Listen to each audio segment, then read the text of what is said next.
انسان کو جو مشکلات آتی ہیں نا، اگر کسی شخص کو پتہ چل جائے نا کہ یہ سامنے والا پل میں نے گزرنا ہے تو اس پار میری اپنی جائیداد شروع ہو جائے گی، تو وہ پل گزرنا اس کے لیے مشکل نہیں رہتا۔ اگر کسی کو پتہ چل جائے کہ بس یہ 2 سڑکیں ہیں میں نے عبور کرنی ہے، پھر میرے لیے سفر آسان ہو جائے گا، تو وہ جھٹ پٹ گزر جاتا ہے، نہ دھوپ دیکھتا ہے، نہ تھکاوٹ دیکھتا ہے، نہ رش دیکھتا ہے، نہ گاڑیوں کی ریل پیل دیکھتا ہے، گزر جاتا ہے۔ اللہ کریم نے فرمایا بندہ مومن جان لے، اگر میں تجھے ایک مشکل دوں گا تو میں تجھے کتنی آسانیاں، چلے سارے بول دیں کتنی جی، کتنی اللہ تعالیٰ آسانیاں دے گا؟ 2 آسانیاں۔ ہم لوگ اچھا جب ہمارا ذہن بن جاتا ہے نا کمزوری کا، ہمارا جب مزاج بن جاتا ہے مایوسی کا، پھر معاملہ ذرا ہمارے لیے گمبھیر ہو جاتا ہے۔ اگر ہم یہ ذہن بنائے نا کہ مشکل میرے اللہ کی طرف سے آئی ہے تو وہ مجھے آسانی بھی ضرور عطا کرے گا، تو پھر اللہ ضرور ہی آسانیاں عطا فرماتا ہے۔ اور جو مشکلات زندگی میں آتی ہیں نا، حضرت مولا علی شیر خدا رضی اللہ تعالیٰ عنہ کا بڑا خوبصورت فرمان ہے۔ حضرت علی فرماتے ہیں جب تجھے مشکل آتی ہے تو وہ تجھے رب کا پتہ بتانے آتی ہے، وہ تجھے اللہ کا پتہ بتاتی ہے، اس لیے کہ جب تو سارے اسباب کر لیتا ہے، جو ضرورت ہوتی ہے پوری کرتا ہے، تندرست ہو کے وہ کام کرتا ہے، پھر بھی کام نہیں ہوتا، تو اس کا مطلب ہے کرنے والا تو نہیں، کرنے والا کوئی اور ہے جو کام کرنے والا۔ تو بھائی مشکلات کے بعد جو اللہ آسانی دیتا ہے، حضرت ابراہیم کو آگ میں بھی پھینکا گیا، حضرت ابراہیم علیہ السلام کو ستایا بھی گیا، نکالا بھی گیا، لیکن جب ان مشکلات سے گزرے تو میرا رب فرماتا ہے وَإِذِ ابْتَلَىٰ إِبْرَاهِيمَ رَبُّهُ بِكَلِمَاتٍ فَأَتَمَّهُنَّ قَالَ إِنِّي جَاعِلُكَ لِلنَّاسِ إِمَامًا۔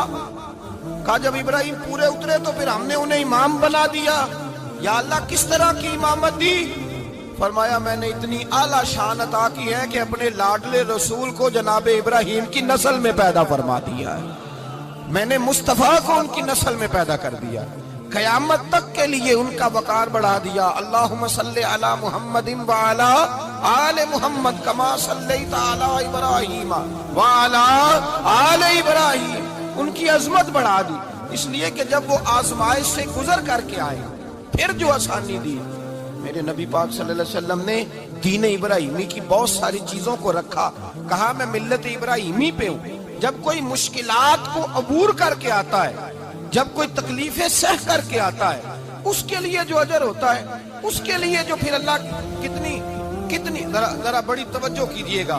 لوگ سمجھتے ہیں فلاں آدمی مشکل میں ہے تو شاید مشکل میں ہی رہے گا، فلاں آزمائش میں ہے تو شاید آج میرا اللہ فرماتا ہے ایک مشکل دے کے میں 2 آسانیاں بھی دوں گا۔